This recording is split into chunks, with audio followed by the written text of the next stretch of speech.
The outlook for 30-plus-year-old running backs is supposed to be grim unless you're a genetic freak like Adrian Peterson. AP was 15 yards shy, becoming the seventh 30-plus-year-old running back to run over 1,500 yards last year. Tiki Barber did it twice, and Curtis Martin, Walter Payton, and Corey Dillon also accomplished the feat.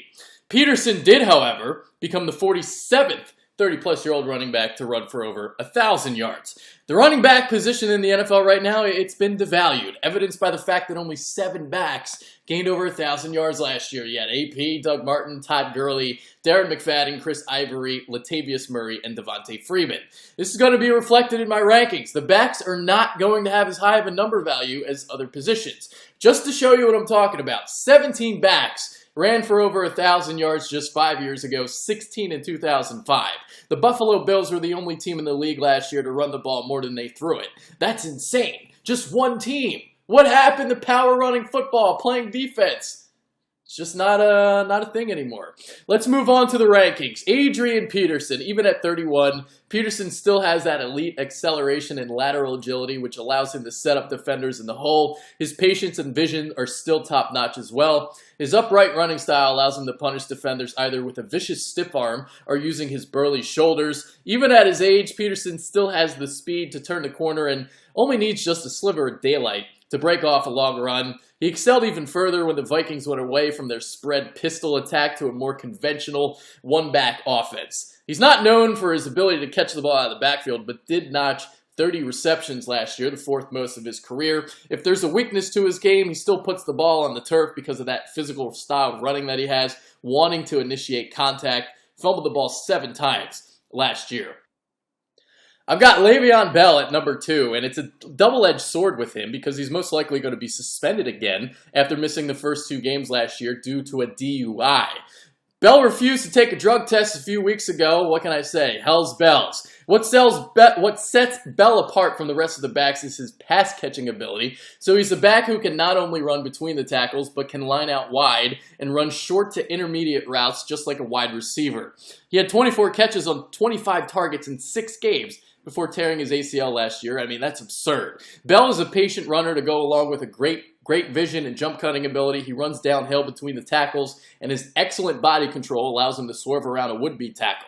His running style reminds me a lot of Marcus Allen. He's almost like a slalom skier out there. He can squeeze through the tiniest of holes, loves to cut it back against the grain. Todd Gurley checks in at number 3. He was a flat-out monster over his first 4 starts, racking up 566 yards, the most of any back in his first 4 outings in league history. He combines speed and strength, being able to break runs to the outside and punish defenders in the open field. He broke 42 tackles on just 229 carries last year, which is ridiculous. Peterson led the NFL with 50, but he carried the ball 327 times. Sometimes stringing out those runs can hurt him, however, since he does it so often, and defenses did a better job of containing it as the year went on. He needs to learn when to take what's there between the tackles instead of being dragged down in the backfield when he bounces it to the outside. But other than that, I mean, what can you say? Gurley is a flat-out stud.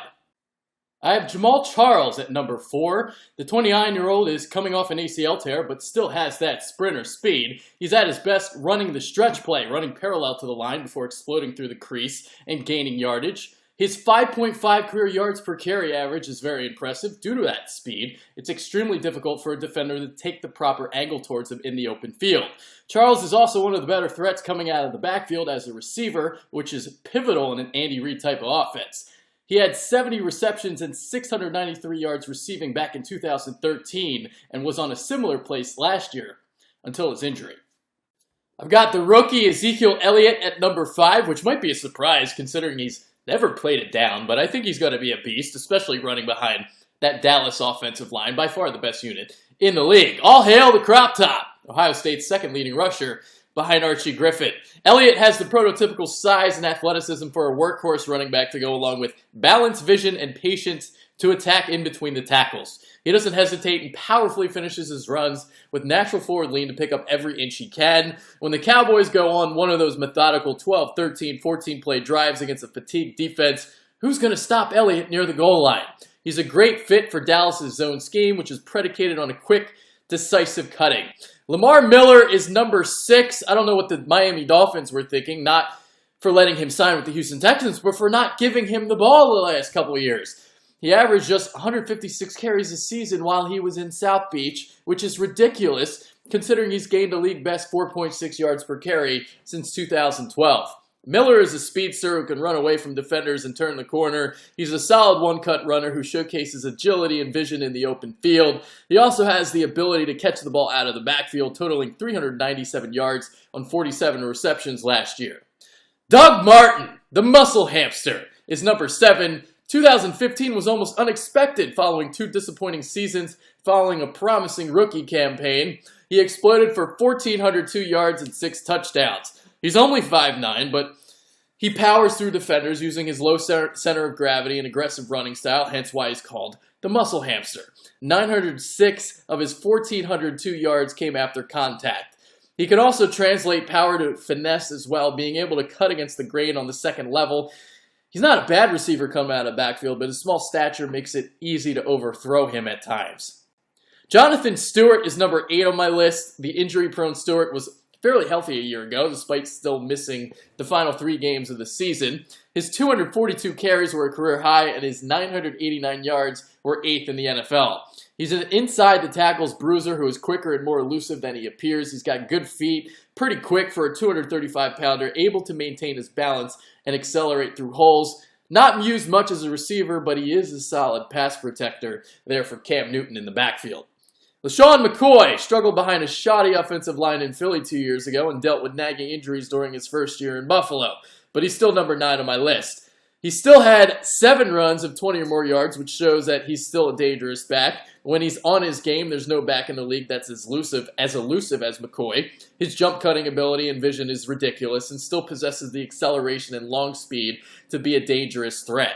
An underrated part of McCoy's game is his ability between the tackles. Sure, he's better outside of them, but showed patience running behind a lead blocker out of some power runs in Greg Roman's offense. As a screen back, McCoy is dangerous because of his shiftiness and explosiveness in the open field.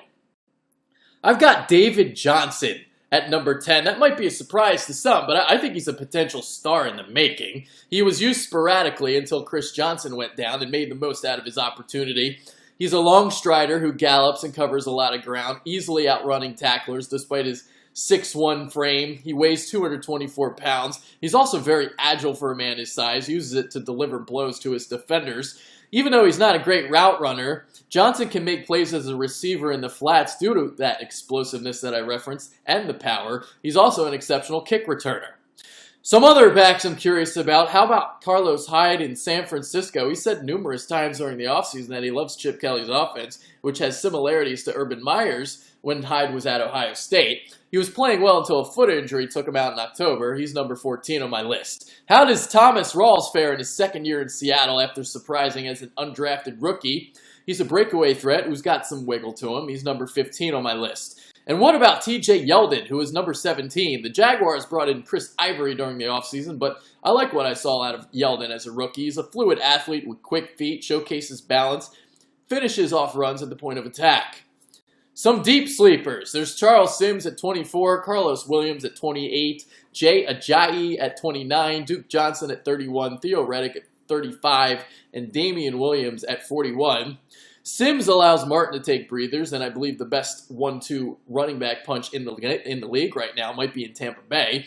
He's a one-cut runner with short area bursts, and he's at his best working outside of the tackles. Williams is a powerful runner that plows through defenders, but was injured often during his rookie year, and his running style could be a reason why.